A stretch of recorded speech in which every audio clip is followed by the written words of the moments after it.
In the early 20th century, the world was abuzz with ambition and adventure.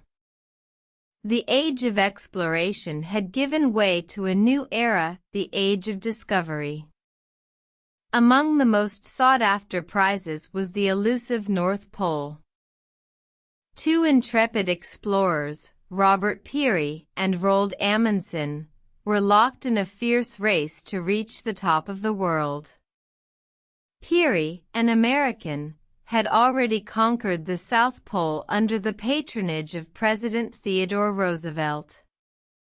Amundsen, a Norwegian, was driven by the spirit of national pride and a burning desire to outdo his rival. The year was 1909.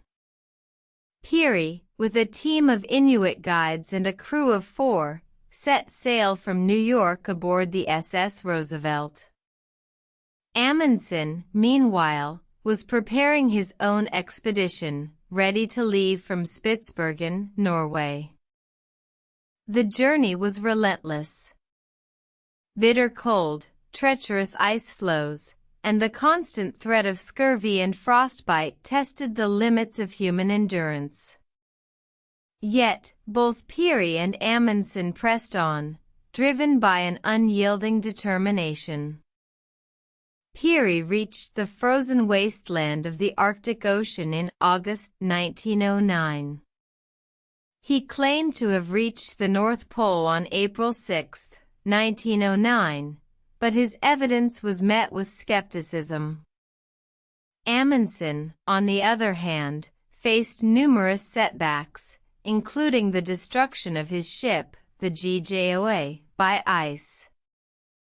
Undeterred, Amundsen continued his journey on foot.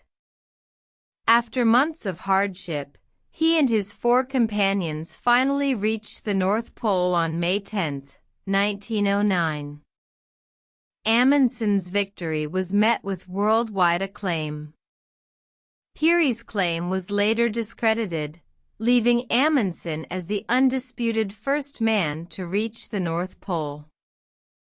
The North Pole first reached marked the end of an era of exploration, but it also ushered in a new age of scientific discovery. The lessons learned from these expeditions, about the harsh realities of the Arctic, the resilience of the human spirit, and the importance of teamwork, continue to resonate today.